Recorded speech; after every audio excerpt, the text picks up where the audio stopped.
إنا أنزلنا إليك الكتاب بالحق لتحكم بين الناس بما أراك الله ولا تكن للخائنين خصيما۔ سورہ النساء آیت نمبر 105، پانچواں پارہ، سورہ نساء آیت نمبر 105۔ انا بے شک ہم نے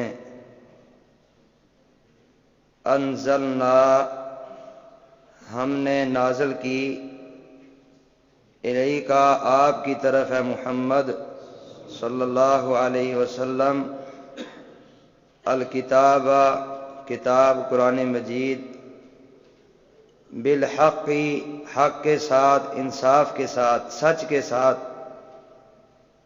لتحکم تاکہ آپ فیصلہ کریں،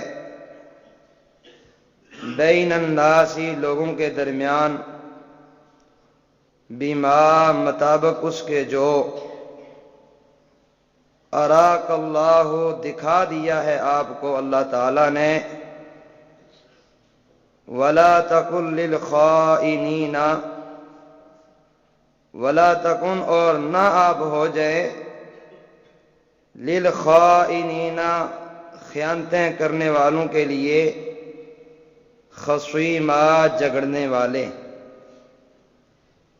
واستغفر اللہ اور اے محمد صلی اللہ علیہ وسلم اللہ تعالی سے بخشش طلب کیجئے، ان اللہ یقیناً اللہ تعالی کان ہے، غفوراً بہت زیادہ معاف کرنے والا، رحیما نہایت رحم کرنے والا۔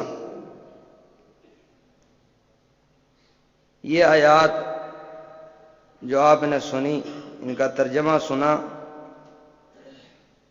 ان کا معنی مفہوم جاننے کے لیے ان کے شان نزول کو، پس منظر کو، وجہ سبب جو ہے اس کو جاننا ضروری ہے۔ مدینہ کے اندر ایک محلہ تھا بنو ظفر، کیا نام تھا محلے کا؟ بنو ظفر۔ اس کے اندر ایک آدمی رہتا تھا، اس کا نام تھا ابیرق۔ کیا نام تھا؟ اس کے 3 بیٹے تھے، 3 بیٹے۔ ایک کا نام بشر تھا اور دوسرے کا نام بشیر تھا اور تیسرے کا نام مبشر تھا۔ یہ حدیث ترمذی کے اندر کتاب التفسیر میں اسی آیت کی تفسیر کے اندر موجود ہے۔ اس کی حدیث نمبر ہے 3036، 3036۔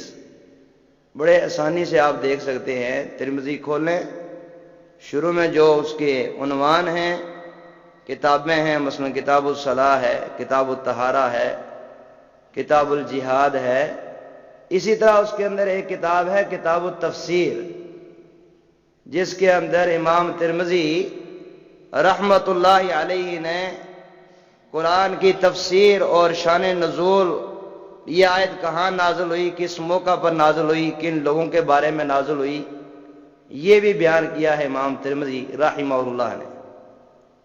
تو وہاں یہ حدیث موجود ہے کہ مدینہ کے اندر یہ محلہ موجود تھا، کیا نام تھا اس کا؟ بنو ظفر۔ یہ انصاریوں کا محلہ تھا اور اس کے اندر یہ آدمی رہتا تھا ابیرق۔ کیا نام تھا؟ اس کے 3 بیٹے تھے، ایک کا نام کیا تھا؟ بشر، اور دوسرے کا نام بشیر، اور تیسرے کا نام مبشر۔ اس حدیث کے جو راوی ہیں قتادہ بن نعمان رضی اللہ تعالی، کیا نام ہے؟ قتادہ بن نعمان رضی اللہ تعالی عنہ۔ وہ فرماتے ہیں کہ ان میں جو یہ ایک آدمی تھا نا بشیر، یہ بہت ہی شریر اور خبیث قسم کا منافق تھا۔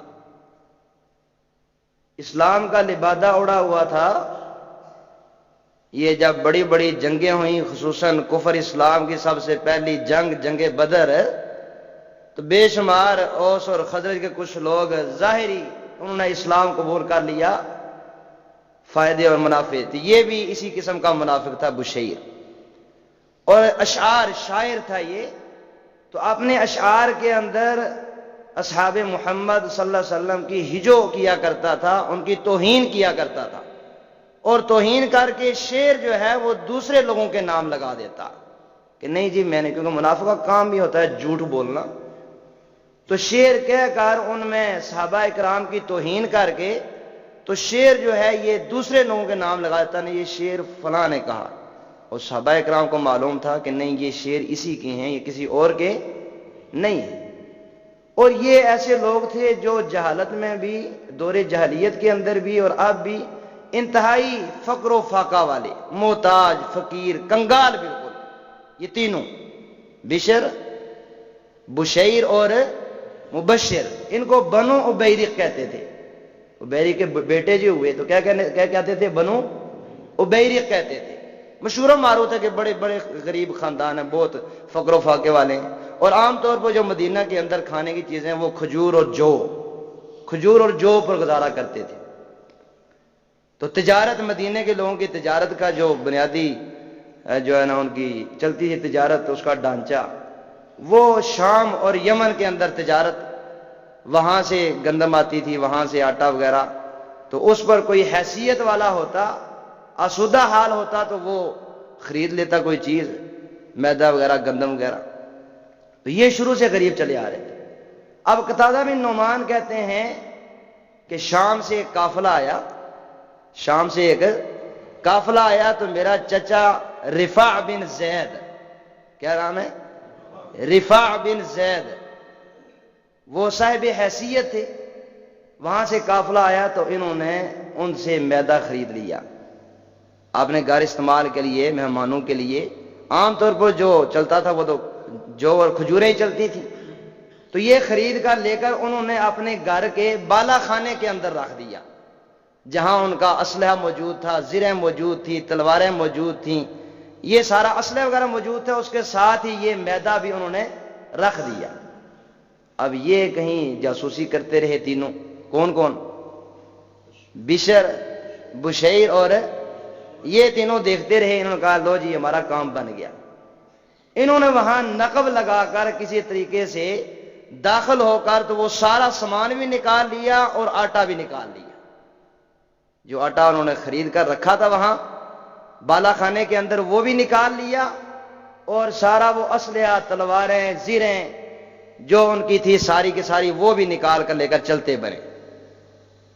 اب جب پتہ چلا رفاع بن زید کو، کس کو؟ رفاع بن، تو انہوں نے، یہ انتہائی بوڑھے تھے اور اسلام قبول کرنے سے پہلے ہی ان کی نظر کمزور ہو چکی تھی انتہائی، تو انہوں نے اپنے بھتیجے کو قتادہ بن نعمان کو کہا، کس کو؟ قتادہ بن، کہ بھئی تحقیق کرو، کوئی دیکھو کہ یہ اتنا ہمارا ساز و سامان جو ہے یہ کون لے کر گیا ہے۔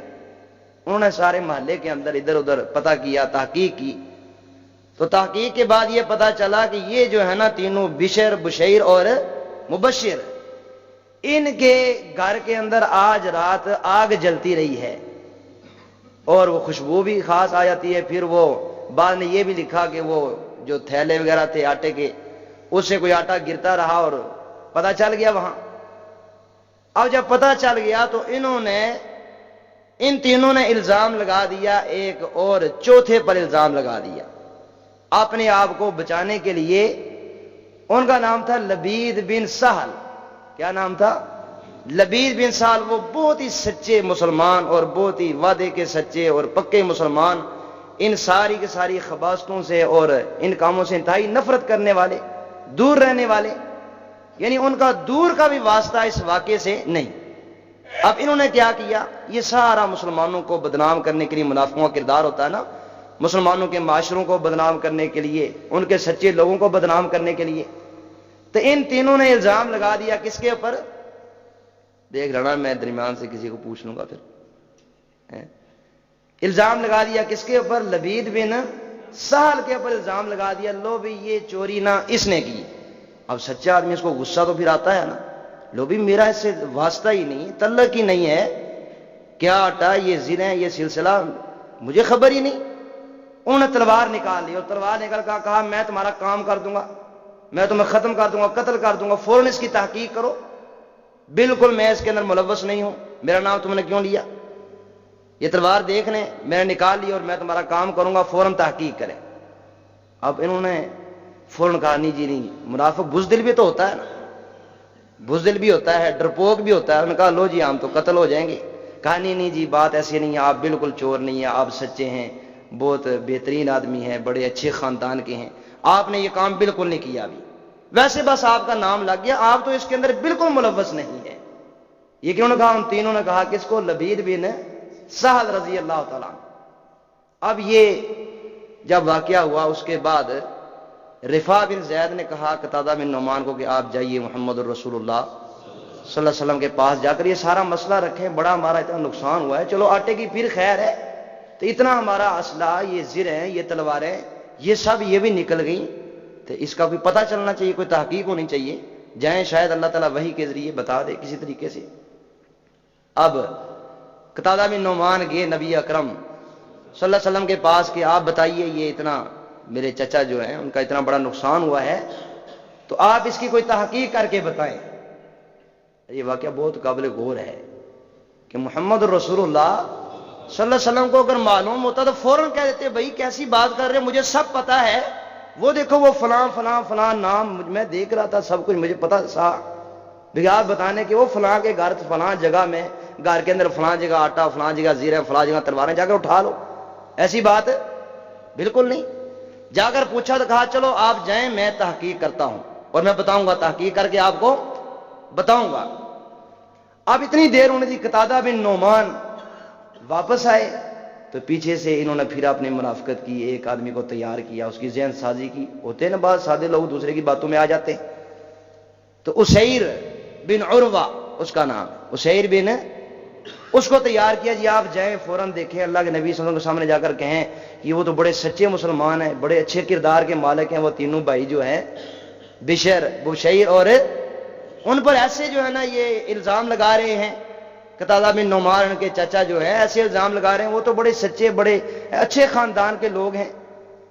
لو جی وہ گیا اسیر بن عروہ، انہوں نے جا کر یہ بات ساری نبی اکرم صلی اللہ علیہ وسلم کے سامنے کی، تو اب دوبارہ گئے اس بات کو پوچھنے کے لیے، کون؟ قتادہ بن نعمان گئے کہ اللہ کے نبی بتائیے آپ کہہ رہے تھے تحقیق کریں گے، تو کیا آپ نے تحقیق کی ہے؟ تو نبی اکرم صلی اللہ علیہ وسلم نے رہنے دے، اگر نہیں تو بند کر دیں اس کو، ڈانٹ دیا، قتادہ بن نعمان کو ڈانٹ دیا، کہا بھی وہ اچھے بڑے لوگ ہیں، یہ تو کہ یہ گواہی دے رہا اسیر بن جو عروہ ہے، یہ گواہی دے رہا کہ وہ بڑے اچھے لوگ ہیں، بڑے جو ہے نا اصلاح کے کرنے والے لوگوں کی، اور ان پر تم نے الزام لگا دیا ایسے کہ انہوں نے ہماری چوری کی، ایسی بات نہیں ہے۔ قتادہ بن نعمان کہتے ہیں مجھے بہت ہی شرمندگی ہوئی کہ کاش کہ میں یہ بات نبی اکرم صلی اللہ علیہ وسلم سامنے کرتا ہی نہیں، یعنی گویا کہ جو ہے نا میں جھوٹا ثابت ہو گیا۔ انہوں نے ان کے پاس تو اب تحقیق تھی نہ، جا کر دیکھا، وہ یہ بھی بتایا کہ جو آگ جلتی رہی دیکھتے رہے، جو ارد گرد کے لوگ تھے وہ بھی دیکھتے رہے۔ اب یہ جب بات کی تو کہا مجھے صحیح طرح ڈانٹا، اور میں نے یہ بات اگر واپس کس سے کی؟ اپنے چچا سے کی، رفاع بن زید سے کی، تو وہ انتہائی بوڑھے تھے اور نظر بھی انتہائی کمزور تھی، تو انہوں نے کہا واللہ المستعان۔ اب بھائی بات یہ ہے کہ اس کام پر اللہ سے ہی مدد طلب کی جا سکتی ہے، اب اور کیا کریں، اللہ تعالیٰ ہی مدد کرنے والا ہے۔ تو جب یہ اللہ کے نبی صلی اللہ علیہ وسلم اس کو ڈانٹا نا، بھائی وہ اچھے بڑے لوگ ہیں، کیونکہ اللہ کے نبی نے یہ بات کیوں کہی؟ بتائیے آپ، بتائیے کیوں کہی؟ کہ اسیر بن زید نے جا کر ان کا تزکیہ کیا کہ بھئی وہ ٹھیک ہیں، انہوں نے تیار کر کے باقاعدہ بھیجا، اس وجہ سے اللہ کے نبی صلی اللہ علیہ وسلم نے قتادہ بن نعمان کو کیا کر دیا؟ ڈانٹ دیا۔ اور ایک قسم کی دیکھو بظاہر ان کی طرفداری ہوگی، حالانکہ اللہ کے نبی صلی اللہ علیہ وسلم کو حقیقت کا کوئی علم نہیں، حقیقت کا علم کس کے پاس ہے؟ سارے کا سارا اللہ تعالیٰ کے پاس ہے۔ اگر یہ بات ہوتی کہ اللہ کے نبی صلی اللہ علیہ وسلم کو سب پتا ہے تو نبی اکرم صلی اللہ علیہ وسلم کبھی بھی قتادہ بن نعمان کو نہ ڈانٹتے، فوراً کہہ دیتے بھائی یہ انتہائی منافق قسم کے لوگ ہیں، اور یہ جو ہے نا بشیر ہے، اس نے پہلے بھی اس کا یہ کردار ہے، اسلامی معاشرے کے اندر یہ صحابہ کو اس طرح یہ بدنام کرتا ہے، کس طرح کی کوئی بات نہیں۔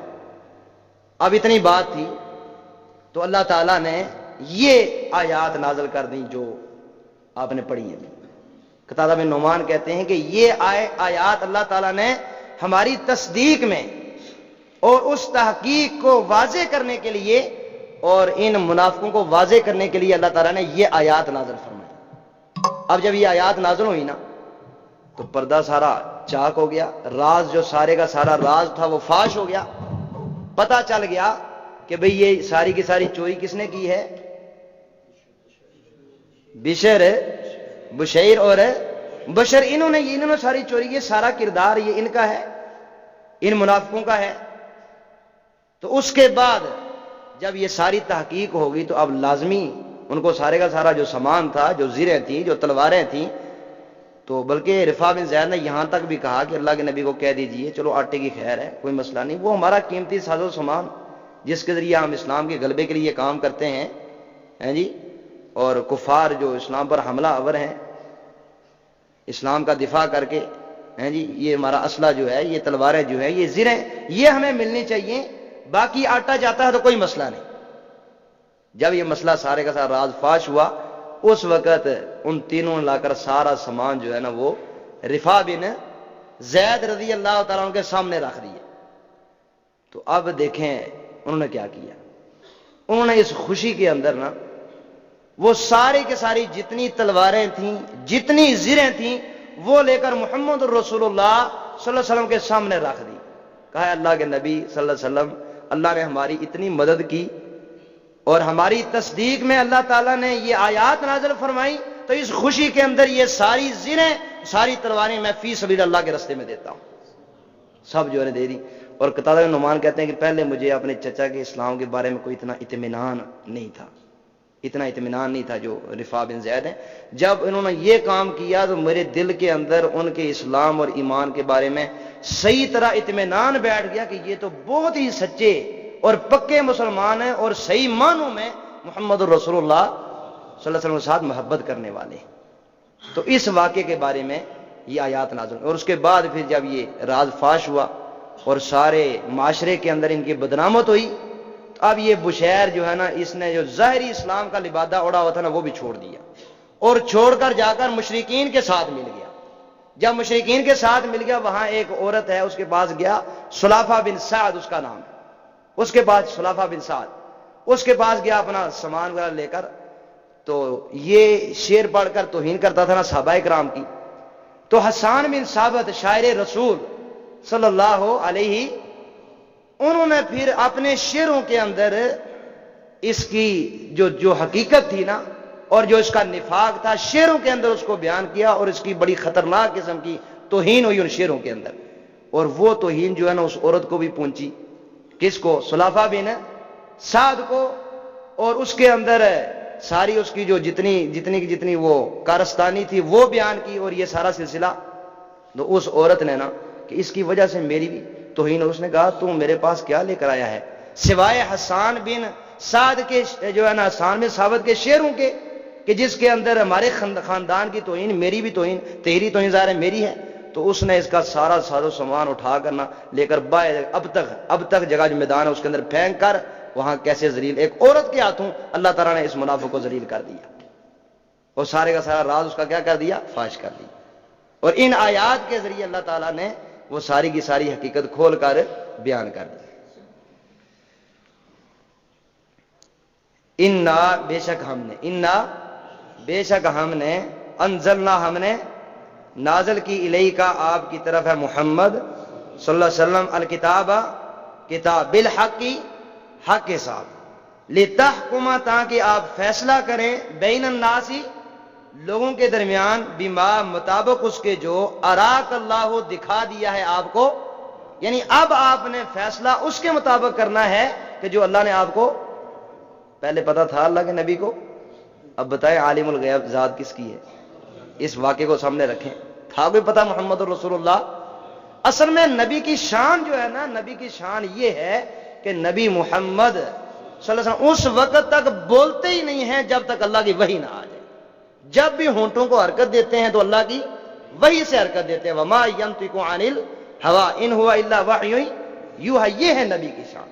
اگر اس واقعے کا پتہ ہوتا تو کھول کے پہلے نہ بتا دیتے لو جی مجھے سارا پتہ ہے. یہ اس لیے کہا کہ آپ فیصلہ کریں اس کے مطابق. اراک اللہ, جو اللہ نے آپ کو سارے کا سارا, پہلے کوئی پتہ نہیں, وہی آئی, یہ آیات نازل ہوئیں. ترمذی میں کتنا نمبر حدیث ہے؟ 3036, 3036. یہ دیکھیں جا کر پڑھیں. کہتا ہوں نا اپنے گھر کے اندر حدیث کی کتابیں رکھیں گے بھائی انشاءاللہ. ولا تکن, اور آپ نہ ہو جائیں, للخائنین, خیانت کرنے والوں کے لیے, خصیما, جھگڑنے والے. ان کی طرف سے نہیں جھگڑنا, اور قیامت تک کسی خیانت کرنے والے کی طرف سے جھگڑنا. تو اللہ کے نبی ان کی طرف جھگڑے تھے؟ خیانت کا پتہ ہی نہیں تھا نا. خیانت کا, اگر خیانت کا پتہ ہوتا تو محمد رسول اللہ صلی اللہ علیہ وسلم کبھی بھی ان کی طرف داری کرتے. ان کا ظاہر تو اللہ کے نبی صلی اللہ علیہ وسلم ظاہر کو دیکھتے تھے نا. اندر دلوں کو دیکھنا, یا دل کے اندر کیا ہے, یہ سارے کی ساری کس کے پاس ہے؟ اللہ کے پاس. اور فوراً کہا یہ خبیث ہے, یہی خبیث ہے. لبید بن سہل بالکل سچا ہے. قتادہ بن نعمان فرمایا بالکل سچا ہے. رفاع بن زید بالکل سچا. یہ سچے مسلمان ہیں. اصل خباثت انہی کی تھی, میرے علم میں نہیں تھا. ان اللہ واستغفر اللہ, اور بخشش طلب کیجئے اللہ تعالیٰ سے. اور کتنی بخشش طلب کرتے تھے محمد رسول اللہ؟ کہا اے لوگو, میں دن کے اندر 100 مرتبہ اپنے رب سے بخشش طلب کرتا ہوں, تم بھی اللہ تعالیٰ سے 100 مرتبہ توبہ اور استغفار کرو. ان اللہ, بے شک اللہ تعالیٰ, کانا ہے, غفوراً, بہت زیادہ معاف کرنے والا, رحیمہ, نہایت رحم کرنے والا. ولا تجادل, یہ ساری آیات انہی کے بارے میں.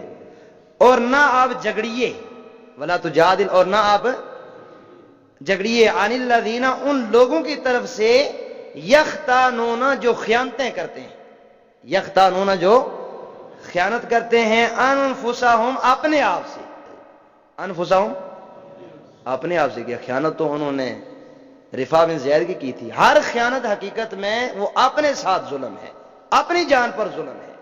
وہ اپنے آپ کو اللہ تعالیٰ کے عذاب کے اندر گرفتار کر رہا ہے. ان اللہ, بے شک اللہ تعالیٰ, لا یحب, نہیں پسند کرتا, من کانا, من جو شخص کانا ہو, خوانن, بہت زیادہ خیانتیں کرنے والا. خوانن, بہت زیادہ. اللہ ایسے آدمی کو پسند نہیں کرتا. یہ اللہ کا ناپسندیدہ آدمی, یہ اللہ کا مبغوض آدمی ہے. اللہ اس سے بغض رکھتے ہیں. بے شک اللہ تعالیٰ نہیں محبت کرتا, من, ایسے شخص سے, کانا, جو ہو, خوان, بہت زیادہ خیانتیں کرنے والا اور کرپشن کرنے والا, اسیما, بہت زیادہ گناہگار. اسیما, ترتیب دیکھیں, پہلے کیا کہا؟ خوان. اور خیانتوں سے انتہائی انسان گناہ کی طرف جاتا ہے. کدھر جاتا ہے؟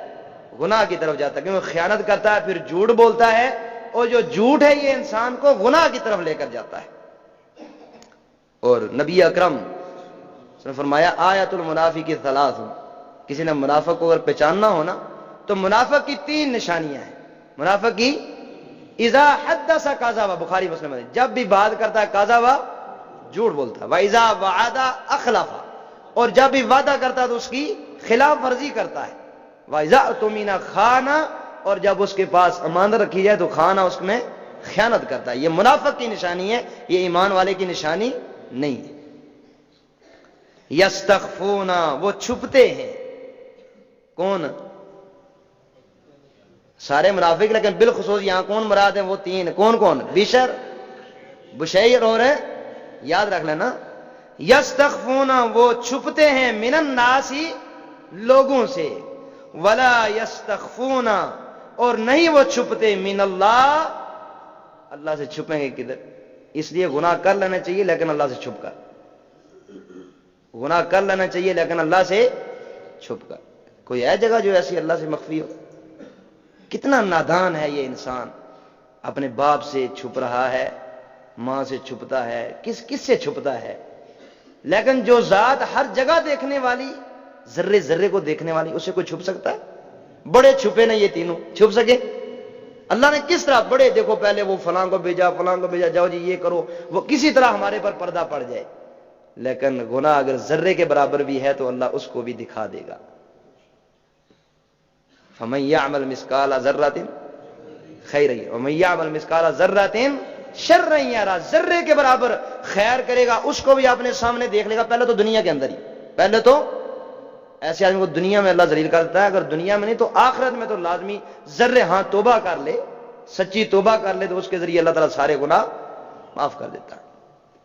یستخفون، وہ چھپتے ہیں، من اللہ، من الناس، لوگوں سے، ولا یستخفون، اور نہیں وہ چھپتے، من اللہ، حالانکہ کیا ہے، وہو معہم، حالانکہ وہ ان کے ساتھ ہے، حالانکہ وہ ان کے، اللہ ہمارے ساتھ ہے، اللہ ہمارے، ایک ہوتی ہے میت خاصہ، ایک ہے میت عامہ۔ میت خاصہ یعنی خاص مدد کے طور پر اللہ تعالیٰ سب کے ساتھ ہے۔ اللہ کدھر ہے؟ ادھر آیا وہو معہم، اللہ ان کے ساتھ، اس حال میں کہ اللہ ان کے ساتھ ہے، قرآن میں آ گیا۔ کدھر ہے اللہ؟ اللہ کی ذات کدھر ہے؟ 8 مرتبہ قرآن میں آیا، 8 مرتبہ، کتنی مرتبہ؟ الرحمن علی العرش استوى، کہ رحمان کدھر ہے؟ عرش پر ہے، لیکن عرش پر ہونے کے باوجود عرش اس کا محتاج ہے، وہ عرش کا محتاج نہیں ہے۔ صحیح مسلم حدیث ہے، معاویہ بن حکم السلمی، یاد رکھ لیں، کون؟ معاویہ بن حکم السلمی، وہ کہتے ہیں کہ میری ایک لونڈی تھی، وہ بکریاں چرایا کرتی تھی، ایک بکری جو ہے نا اس کو بھیڑیا لے گیا، مجھے غصہ آیا تو میں نے اس کو تھپڑ لگا دی، بعد میں تھوڑا ہوش آیا کہ اس کو تو نہیں مارنا چاہیے تھا، یہ مظلومہ، اس کو نہیں مارنا چاہیے تھا، میں نے یہ عہد کر لیا کہ میں اس کو آزاد کر دوں گا، اب اس کو لونڈی نہیں رکھنا میں، تو میں نے کہا نبی اکرم صلی اللہ علیہ وسلم کو کہ میں اس اپنی لونڈی کو آزاد کر دوں۔ کیا نام تھا صحابی کا؟ معاویہ بن حکم السلمی، یہ نام یاد رکھیں، فائدہ ہوگا۔ معاویہ بن حکم وہ کہتے ہیں کہ میں نے اللہ کے نبی کو فرمایا، اللہ کے نبی میں اس کو آزاد کر دوں؟ کہا ایتنی بیہا، اس کو میرے پاس لے کر آؤ ذرا۔ کس کو؟ اس لونڈی کو میرے پاس لے کر آؤ۔ جب لے کر آئے تو نبی اکرم صلی اللہ علیہ وسلم نے پوچھا این اللہ، اللہ کدھر ہے؟ اور مسلمانوں میں سے بعض ایسے ہیں جو کہتے ہیں یہ سوال کرنا کفر ہے، نعوذ باللہ من ذالک۔ تو یہ سوال سب سے پہلے کس نے کیا؟ محمد الرسول اللہ صلی اللہ علیہ وسلم، صحیح مسلم حدیث ہے۔ کیا کہا؟ این اللہ، اللہ کہاں ہے؟ قالت فی السماء، اس نے کہا اللہ کدھر ہے؟ آسمان میں۔ اللہ کی ذات کدھر ہے؟ آسمانوں سے اوپر، عرش عظیم پر ہے۔ پھر کہا من انا، بتا میں کون ہوں؟ کہا انت رسول اللہ صلی اللہ علیہ وسلم، کہا آپ اللہ کے رسول ہیں صلی اللہ علیہ وسلم۔ بس یہ 2 باتیں پوچھی، آگے کیا کہا؟ اعتقها فانها مؤمن، اس کو آزاد کر دو، یہ پکی ایمان والی ہے، اس کو آزاد کر دو، یہ پکی۔ تو کیا سمجھ آئی؟ اللہ کی ذات عرش عظیم کے اوپر ہے، اس کا علم دنیا کے ذرے ذرے کو گھیرا ہوا ہے، وہ لطیف ہے، خبیر ہے، علیم ہے، بصیر ہے۔ اور ایک اور خلاصہ یاد رکھ لیں کہ قرآن میں جہاں بھی یہ آیا ہے نا تقریباً کہ اللہ تمہارے ساتھ ہے، اللہ ان کے ساتھ ہے، اس آیت کے اندر یا اس کے آخر میں اللہ کے علم کے بارے میں، اللہ کی خبر کے بارے میں ضرور آیا ہے۔ جیسے ہارون علیہ السلام اور موسیٰ علیہ السلام کو اللہ نے کہا جاؤ فرعون کے پاس، لیکن لا تخافا، ڈرنا نہیں، انی معکما، میں تم دونوں کے ساتھ ہوں۔ آگے کیا کہا؟ اسمع و ارا، دیکھ رہا ہوں اور سن رہا ہوں۔ کیا کہا؟ دیکھ رہا ہوں اور کس، یہ کہہ رہے چلو تم بھی جس راستے پہ چل رہے ہو میری ذات بھی تمہارے ساتھ ساتھ چل رہی ہے، یہ کہا بے شمار، یہ وحدت الوجود اور یہ وحدت الشہود، یہ درخت بھی اللہ جی، یہ فلاں چیز بھی اللہ۔ ایک نے میرے ساتھ بات شروع کر دی، کہتا ہے جی اللہ ہر جگہ، اللہ کی وجود ہر جگہ، اللہ کا جسم ہر جگہ۔ میں نے کہا بھئی یہ جدھر میں بیٹھا ہوں آپ کے میرے پاؤں ادھر بھی اللہ، کہتا نہیں ادھر نہیں۔ میں نے کہا جہاں جہاں چلتے ہیں پاؤں لگتے ہیں، کیا کیا چیزیں وہاں اللہ کی ذات ہے، اللہ کی ذات اس سے مبرہ ہے، منزہ ہے۔ اللہ کی ذات عرش عظیم پر ہونے کے باوجود ساری کائنات اس کی محتاج ہے اور ساری چیزیں اس کے علم کے اندر ہیں، لیکن اللہ تعالیٰ ہے کدھر؟ اور دعا کدھر کرتے ہو؟ ہاتھ اٹھا کر ایسے کرتے ہو، ایسے کرتے ہو، کیسے؟ ایسے کرتے ہیں۔ چھوٹے بچوں، اسلام دین فطرت ہے، چھوٹے بچے کو پوچھنا ہے اللہ کدھر ہے، فوراً کہے گا ایسے کہ اللہ کدھر ہے؟ عرش عظیم کے۔ اللہ کے نبی معراج کرنے کدھر گئے ہیں؟ اگر اللہ کی ذات پاس ہی ہوتی تو معراج کرنے اللہ تعالیٰ ادھر ہی نہ کروا دیتے۔ معراج عروج سے اسراء و معراج، اسراء وہ سفر جو بیت المقدس تک، اور معراج جو بیت المقدس سے سدرۃ المنتہا تک گئے، اوپر کے نہیں گئے، کس کے پاس گئے؟ اللہ کدھر تھا؟ میں کہہ رہا ہوں یہ عقائد بڑے بڑے پختہ لوگوں کے اندر یہ خطرناک قسم کے عقائد ہو گئے، قرآن و حدیث سے ہٹ کر بڑے بڑے لوگ آپ کو ملیں گے کہ جن کا یہ عقیدہ جو یہ بھی اللہ، یہ بھی اللہ، یہ بھی اللہ، یہ بھی اللہ. ہاں پڑھیں، تحقیق کریں.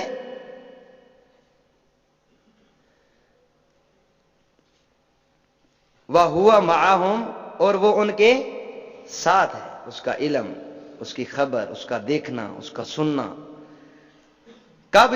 اذ یبیتون، جب وہ رات کو مشورے کرتے ہیں. جب وہ رات کو، یہ منافق نا دن کو تو ڈرتے تھے نا، صحابہ کرام دوسرے سامنے چپ چپ بس اشاروں سے ہی باتیں چلاتے تھے. تو رات جا کر ساری جو ہے نا جتنی وہ باتیں ہوتی وہ فلاں نے یہ کیا، اپنے مشورے کرتے ہیں ہم نے ان کی جو اسلام کی تعلیمات کو کیسے مٹانا ہے، کافروں کو کیسے لا کر اسلام کے اوپر حملہ آور کرنا ہے، مدینے کو کیسے. یہ رات کو بیٹھ کر نا بڑے بڑے یہ مشورہ کرتے. تو انہوں نے بھی رات کو بھی کیے مشورے کیے، رات کو ہی چوری کی، اور رات کو سارا سلسلہ. اذ یبیتون، جب وہ رات کو مشورہ کرتے ہیں، ما اس بات کا، لا یرضا، جس کو وہ پسند نہیں کرتا اللہ تعالی. ان باتوں کے مشورے کرتے ہیں جس کو وہ پسند نہیں کرتا. من القولی، بات سے. من القولی یعنی ایسی بات کا مشورہ کرتے ہیں جس کو اللہ پسند. تو مومن ایسی باتوں کے مشورے کرتے ہیں جو اللہ پسند کرتا ہے. دو ہے تو ان کو بھی اللہ دیکھ رہا ہے، ان کی بات بھی سن رہا ہے.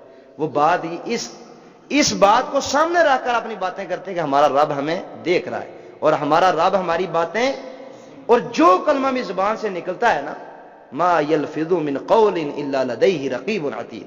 فرمایا انسان کی زبان سے جو کلمہ بھی نکلتا ہے تیار فرشتہ فوراً اس کو نوٹ کرتا ہے. ایک ادھر بیٹھا ہے اور ایک اذ یتلقى المتلقیان عن الیمین وعن الشمال قعید، بیٹھے ہوئے ہر وقت لکھ رہے. اگر یہی انسان سوچ لے تو کبھی بھی وہ ایسی بات نہ کرے جس کو اللہ رب العزت نہ پسند کرتا. جب وہ رات کو مشورے کرتے ہیں، ما لا یرضى من القول، ایسی بات کے جس کو وہ اللہ تعالیٰ پسند نہیں کرتا. وکان اللہ، دیکھ لو آگے کیا آیا ہے، اور ہے اللہ تعالیٰ بما، ساتھ اس کے جو یعملون، وہ عمل کرتے ہیں، محیطہ، گھیرے ہوئے. محیطہ، اب جو وہ کر رہے تھے نا تینوں، سب اللہ کو علم تھا. یہ کس کو بھیج رہے ہیں، کیا کر رہے ہیں، چیزیں کدھر رکھی ہوئی ہیں، سب یہ اللہ تعالیٰ کو سارا اللہ کے علم میں تھا. علم میں تھا، اللہ اس سب معاملے کو گھیرے ہوئے تھا. تو اللہ تعالیٰ نے سارے کا سارا معاملہ نبی اکرم صلی اللہ علیہ وسلم کے سامنے واضح کر دیا. ہا انتم، خبردار تم، ہا اولائی، وہی ہو، جادلتم، تم جھگڑتے ہو، عنہم، ان کے بارے میں تم جھگڑتے ہو. بعض صحابہ بھی ان کو پتہ نہیں چلا، انہوں نے کہا بھئی دیکھو ہمارے پڑوسی ہیں، ایسی یہ بات ہے، ہم نے تو کوئی آج تک ان میں ایسی چیز دیکھی نہیں ہے. تو ان کو بھی یہاں باخبر کیا کہ نہیں، ایسے لوگوں کی طرف سے پتہ چل جائے تو قطعاً ان کی طرفداری نہیں کرنی، ان کی طرف سے جھگڑنا نہیں. ہاں انتم، خبردار تم، ہا اولائی، وہی لوگ ہو، جادلتم، تم نے جھگڑا کیا، عنہم، ان کے بارے میں، فی الحیات الدنیا، دنیا کی زندگی میں. فمن یجادل اللہ، پس کون جھگڑے گا اللہ تعالیٰ سے، پس کون جھگڑے گا اللہ تعالیٰ سے، عنہم، ان خائنین کے بارے میں، ان خیانتیں کرنے والوں کے بارے میں، ان چوریاں کرنے والوں کے بارے میں. اور یہ کوئی معمولی مسئلہ تو نہیں ہے بھائیو. اللہ کے نبی صلی اللہ علیہ وسلم کا غلام مدعم، صحیح بخاری میں حدیث ہے، مدعم مہار پکڑی ہوئی ہے، مہار نبی اکرم صلی اللہ علیہ وسلم کی سواری کی مہار پکڑی ہوئی ہے. اجنبی تیر ایک آتا ہے، لگتا ہے تو وہیں مر جاتا ہے. سب صحابہ کو دوڑے، شہادت مبارک، شہادت غلام رسول ہے صلی اللہ علیہ وسلم، شہادت مبارک. کہا نہیں بھئی، خاموش خاموش، یہ جہنمی ہے پکا. کیا ہوا؟ آپ کا غلام، آپ کی سواری کی لگام پکڑی ہوئی، آپ کی خدمت کرنے والا. فرمایا اس نے مال غنیمت، اور مال غنیمت تقسیم ہونے سے پہلے ایک چادر اٹھا لی تھی جو آگ بن کر اس پر لپٹ رہی ہے، آگ بن کر لپٹ رہی. یہ خیانتیں کوئی معمولی مسئلہ نہیں ہے. لاکھوں ہڑپ، کروڑوں ہڑپ ہیں جی، پتہ ہی نہیں ہے. حقوق العباد غصب کرنے والا، اس کو عبادت نہیں بچائے گی، اس کو نمازیں نہیں بچائیں گی، اس کو حج نہیں بچا سکے گا، اس کو روزہ نہیں بچا سکے گا. یہ مفلس ہے اور اٹھا کر آخر میں جہنم میں پھینک دیا جائے گا. صحیح مسلم حدیث ہے. فمن یجادل اللہ، تو کون جھگڑے گا اللہ تعالیٰ سے، عنہم، ان کے بارے میں، یوم القیامتی، قیامت والے دن. ام من یکون، یا کون ہوگا، ام یا من کون، یکون ہوگا، علیہم، ان پر، وکیلا، وکالت کرنے والا. وکیلا، وکالت، ان کی وکالت اللہ کے سامنے کون کرے گا؟ وہاں تو نبی بھی نفسی نفسی کر رہے ہوں گے. میدان محشر کے اندر آدم علیہ السلام کے پاس جائیں گے، کہا جاؤ اور 3 دفعہ کہیں گے نفسی نفسی، یا اللہ مجھے بچانا، یا اللہ مجھے بچانا، فلاں کرتے کرتے آخر میں کس کے پاس جائیں گے؟ محمد رسول اللہ۔ وہاں اللہ کے سامنے بات کرنا کوئی آسان ہے؟ اور اللہ کے نبی صلی اللہ علیہ وسلم سجدے کے اندر پڑ جائیں گے اور لمبی دعائیں کریں گے، پھر اللہ کہیں گے ارفع راسک یا محمد صلی اللہ علیہ وسلم، اے محمد اپنا سر اٹھائیے، اب بات کیجیے، پھر سفارش کریں گے۔ لیکن مشرک کی سفارش نہیں کریں گے، جو گناہ گار اہل ایمان توبہ نہیں کر سکے مر گئے، ان کی سفارش کریں گے۔ امن یکون، یا کون ہوگا علیہم ان پر وکیلا، وکالت کرنے والا۔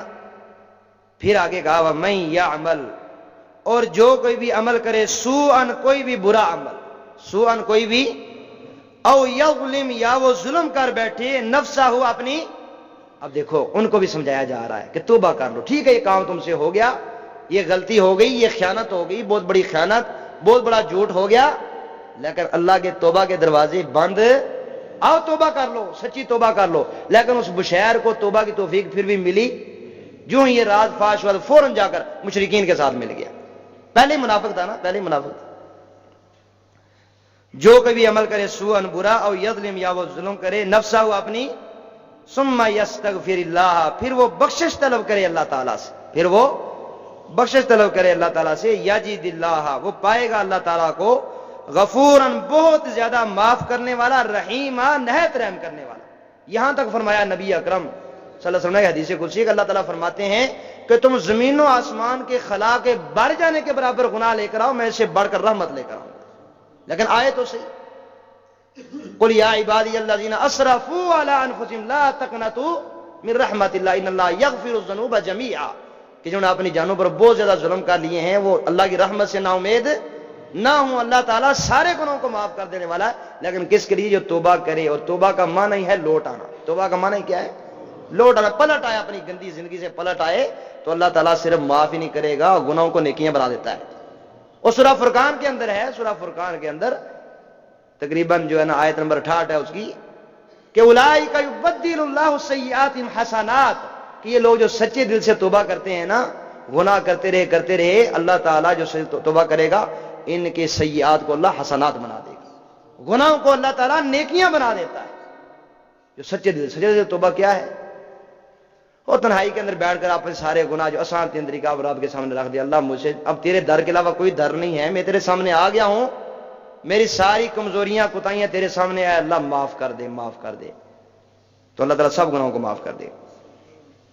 وَمَن يَكْسِبْ، اور جو کوئی بھی کماتا ہے، اثمن کوئی گناہ، اثمن کوئی، فَإِنَّمَا، تو صرف اور صرف، يَكْسِبُهُ، وہ اس کو کماتا ہے، عَلَى نَفْسِهِ، اپنی ہی جان پر، عَلَى نَفْسِهِ، وہ کسی پر ظلم نہیں کر رہا ہے جی، کسی کا نقصان نہیں کر رہا، وہ اپنے آپ کا نقصان کر رہا ہے، اپنی جان پر ظلم کر رہا ہے، اپنے اوپر بوجھ بڑھا رہا ہے۔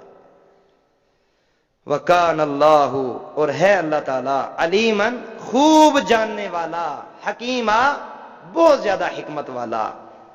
وہ خود حکمت والا تو اس کی ہر بات بھی حکمت والی، اس کا کلام بھی حکمت والا، اس کے احکام بھی حکمت والے، اس کی کوئی بات حکمت سے خالی نہیں ہے۔ تو یہاں گویا کہ ان تینوں کو نا دعوت، توبہ کی دعوت دی گئی کہ آ جاؤ، توبہ کر لو، استغفار کر لو، اللہ تمہاری ساری خیانتیں معاف کر دے گا، سارے گناہ معاف کر دے گا۔ وَمَن يَكْسِبْ، پھر کہا جو کوئی کمائے، خطیئۃ، کوئی برائی، خطیئۃ کوئی، خطیہ ایسی برائی کو کہتے ہیں جو جان بوجھ کر بندہ کرے، جو جان بوجھ کر کرے، اور جو کوئی کماتا ہے خطیئۃ کوئی برائی، او اثمن، یا کوئی بھی گناہ، او اثمن، یا ثم یرمی بہ، پھر پھینک دیتا ہے اس کو، ثم یرمی، پھر پھینک دیتا ہے بہ، اس کیا خود، پھر پھینک دیتا ہے اس کو، بریئن، کسی بری آدمی کے اوپر، بے گناہ آدمی کے اوپر۔ کس پر پھینکا تھا؟ لبید بن سہل کے اوپر، لبید بن سہل کے اوپر پھینکا، حالو نہیں اس نے کیا، اس نے، تو اس نے پھر کہا بندوبست کر دوں گا، جلدی تحقیق کرو نہیں تو مجھے انتقام لینا آتا ہے۔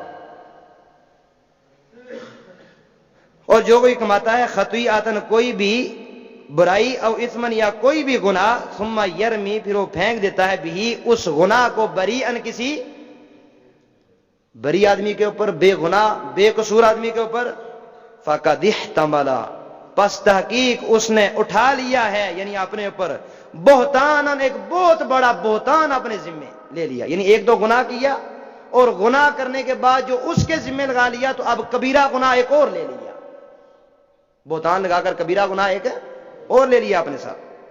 اور بہتان کی سزا اسلام کے اندر، بہتان کی سزا جھوٹے 80 کوڑے ہیں۔ کتنے کوڑے؟ کون لگائے؟ کدھر سے لائیں؟ کون لگائے گا؟ وہ اسلامی خلیفہ لگائے گا نا، تو کدھر سے آئے گا؟ کیسے آئے گا؟ ہاتھ پر ہاتھ رکھ کر بیٹھ جائے تو اسلامی خلیفہ آ جائے گا جی؟ یہ جہاد فی سبیل اللہ کے ذریعے آئے گا۔ جب کافروں کی طاقتیں ٹوٹیں گی، اسلام کا غلبہ ہوگا، اس کی صورت میں اللہ کیا دے گا؟ امت مسلمہ کو اسلامی خلیفہ دے گا۔ پھر یہ ذاتی ساری ٹولیاں ختم، ایک کا جھنڈا ادھر، دوسرے کا ادھر، تیسرے کا ادھر، جی یہ میری مسجد، یہ تیری مسجد، یہ میرا محلہ، یہ تیرا، سب ختم۔ یہ اسلامی خلیفے کی برکتیں، دعا کرو اللہ جلد دے، اللہ تعالیٰ ان نفرتوں کو ختم کرے، ایسا خلیفہ اللہ تعالیٰ عطا فرمائے جس کے لیے ساری ٹولیاں ختم ہوں اور صحیح اسلام کا جو اتحاد اور اتفاق وہ سامنے آئے۔ تحقیق اس نے اٹھا لیا اپنے ذمہ بہتان و اثم مبینہ، اور واضح گناہ، اثم مبینہ اور واضح گناہ، ولولا فضل اللہ علیک، اور اگر نہ ہوتا، یہ سارا اسی واقعے کے بارے میں ہے، اور اگر نہ ہوتا اللہ کا فضل علیک آپ پر اے محمد صلی اللہ علیہ وسلم، ورحمتہ، اور اس کی رحمت، یعنی آپ کا اللہ کی رحمت کے ساتھ خاص تعلق ہے، اور اللہ کے فضل کے آپ کے ساتھ خاص تعلق ہے، اس وجہ سے سارا واقعہ اللہ نے کھول کر آپ کے سامنے رکھ دیا۔ اور اگر اللہ کا فضل نہ ہوتا آپ پر اس کی رحمت، لہمت، ضرور قصد کر چکا تھا، ضرور ارادہ کر چکا تھا، طائفتن، ایک گروہ، طائفتن، ایک گروہ، منہم، ان منافقوں میں سے، منہم ان یضلوک، یہ کہ وہ آپ کو گمراہ کر دیں۔ ان کا تو مشن، منافقوں کا مشن یہ ہوتا ہے اسلامی معاشرے کو برباد کرنا، اہل اسلام کو بدنام کرنا۔ وہ تو آپ کو بھی گمراہ کرنا چاہتے تھے، لیکن آپ پر اللہ کی خاص رحمت تھی، اللہ کا خاص خصوصی فضل، جیسا فضل محمد پر صلی اللہ علیہ وسلم، ایسا فضل آج تک نہ کسی پر ہوا، نہ قیامت تک، خاص فضل تھا۔ اس لیے وما یضلون، اور نہیں وہ گمراہ کرتے، الا انفسہم، مگر اپنے آپ کو، الا انفسہم، مگر اپنے آپ کو، وما یضرونک، اور نہیں وہ نقصان پہنچا سکیں گے آپ کو، من شیئن، کچھ بھی، من شیئن، کچھ بھی۔ اس کے اندر آپ دیکھو نا، نبی اکرم صلی اللہ علیہ وسلم اگر فیصلہ کر دیتے اور ان کو سزا دے دیتے تو عام بعد میں منافقوں نے کیا بات پھیرانی تھی؟ لو جی جو باقی منافق تھے، لو جی جو خیانت کرنے والے ہیں اللہ کے نبی صلی اللہ علیہ وسلم نے ان کی طرفداری کی، اس لیے اللہ تعالیٰ نے سارا واقعہ کھول کر بیان کر دیا تاکہ اللہ کے نبی صلی اللہ علیہ وسلم عدل و انصاف کے اوپر کسی قسم کا داغ نہ لگے۔ وَأَنزَلَ اللَّهُ، اور نازل کی ہے اللہ تعالیٰ نے، علیک، آپ پر، الکتاب، کتاب، والحکمت، اور حکمت، یہ فیصلے کرنے کے لیے، وعلمک، اور آپ کو تعلیم دی ہے، ما، ان باتوں کی، لم تکن تعلم، جن کا آپ کو علم نہیں تھا، جن کا آپ کو، جو آپ نہیں تھے جانتے، وہ اللہ تعالیٰ نے آپ کو سکھا دیا، وہ اللہ نے آپ کو جو آپ نہیں تھے جانتے۔ تو پھر عالم الغیب ذات کس کی ہوئی؟ دیکھ لو، بڑے واضح الفاظ ہیں۔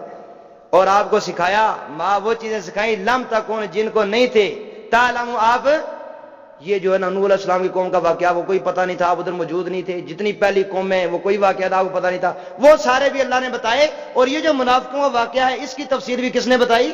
اللہ تعالیٰ نے بتائی۔ آپ کو علم نہیں تھا، اس لیے کہ آپ عالم الغیب نہیں تھے۔ وَكَانَ فَضْلُ اللَّهِ، سبحان اللہ، اور ہے اللہ تعالیٰ کا فضل علیک، آپ پر کوئی چھوٹا فضل نہیں، عظیما، بہت بڑا۔ اس سے بڑا فضل کیا ہے جی؟ اور یہ فضل اللہ نے کس کو دیا؟ اور بری آدمی کی اللہ مدد کیسے کرتا ہے؟ صحیح بخاری میں ایک حدیث ہے، ایک لونڈی تھی، لوگوں نے اس کو آزاد کیا، تو آزادی کے بعد بھی نا وہ اپنے لوگوں کے ساتھ رہتی ہے۔ اما عائشہ فرماتی ہیں، کتاب الصلاۃ میں یہ حدیث موجود ہے، تو وہ کہیں باہر گئی، تو اس قوم کے جو ہے نا کچھ لوگ، ان کی ایک لڑکی باہر گئی، اس کا کمر بند، سونا چاندی جس کے ساتھ لگا ہوا تھا، وہ کمر بند جو ہے نا وہ گر گیا، اور وہ چیل اٹھا کر لے گئی۔ اٹھا کر کیا لے گئی بھائی؟ چیل اٹھا کر لے گئی۔ تو وہ قوم والوں نے الزام لگا دیا اس لونڈی کے اوپر، جس کو آزاد کیا تھا، کالی سی لونڈی، اس کے اوپر الزام لگا دیا۔ مظلوم جو ہوتا ہے نا، لوگ اس کو جلدی پکڑ لیتے ہیں، لوگ اس کا یہ کام ہے، تو کہا اس نے اٹھایا ہے۔ اللہ اکبر۔ تو تھوڑی دیر تھی، بڑی تلاشی لی، سارے جسم کی تلاشی لی نا، اتنے کھڑے تھے ادھر، سارے موجود تھے، وہ چیل آئی، وہ چیل جو اٹھا کر لے گئی تھی وہ چیل آئی اور بالکل ان کے پاس لا کر اس کمر بند کو پھینک دیا. پاس لا کر اللہ تعالیٰ نے ایک چیل کے ذریعے کیا کیا, اس لونڈی کی مدد فرمائی اور اس نے کہا یہ دیکھو جو تم تلاش کر رہے تھے, مجھے ذلیل کر رہے تھے, یہ تمہاری چیز یہ تمہارے پاس موجود ہے. وہ چیل کہیں اور بھی تو ڈال سکتی تھی, اور اس واقعے کی وجہ سے اس لونڈی نے اسلام قبول کر لیا. تو دیکھو میرا اللہ کتنی بڑی مدد کی, ایک چیل کے ذریعے مجھے بری کر دیا اس الزام سے. تو جو سچا ہوتا ہے اللہ اس کی ضرور مدد کرتا ہے. اللہ اس کی یوسف علیہ السلام کو دیکھ لیں, وَكَانَ فَضْلُ اللَّهِ, اور ہے اللہ تعالیٰ کا فضل علیہ کا آپ پر عظیم, بہت بڑا.